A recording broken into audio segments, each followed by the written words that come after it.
Muslim community leaders from Michigan and other states pledged to withdraw support for Biden over his war stance. Chicago, AP. Muslim community leaders from several swing states pledged to withdraw support for U.S. President Joe Biden on Saturday at a conference in suburban Detroit, citing his refusal to call for a ceasefire in Gaza. Democrats in Michigan have warned the White House that Biden's handling of the Israel-Hamas war could cost him enough support within the Arab American community to sway the outcome of the 2024 presidential election. Leaders from Michigan, Minnesota, Arizona, Wisconsin, Florida, Georgia, Nevada and Pennsylvania gathered behind a lectern that read, "Abandon Biden, ceasefire now," in Dearborn, Michigan, the city with the largest concentration of Arab Americans in the United States. More than 13,300 Palestinians, roughly two-thirds of them women and minors, according to the health ministry in Hamas-ruled Gaza, have been killed in the Israel-Hamas war. Some 1,200 Israelis have been killed, mostly during Hamas' October 7 attack on Israel that triggered the war.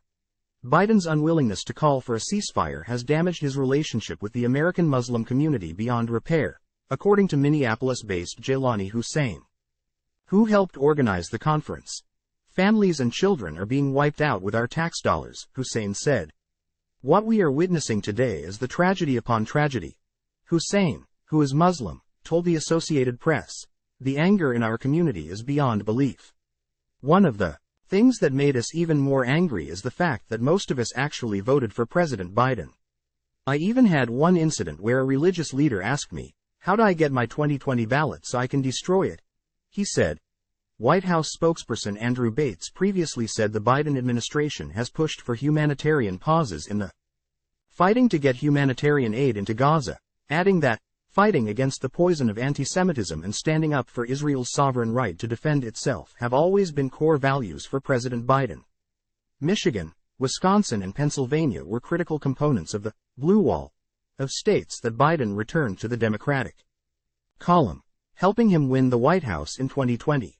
About 3.45 million Americans identify as Muslim, or 1.1% of the country's population, and the demographic tends to lean Democratic, according to Pew Research Center. But leaders said Saturday that the community's support for Biden has vanished as more Palestinian men, women and children are killed in Gaza. "We are not powerless as American Muslims. We are powerful. We don't only have the money, but we have the actual votes. And we will use that vote to save this nation from itself," Hussein said at the conference.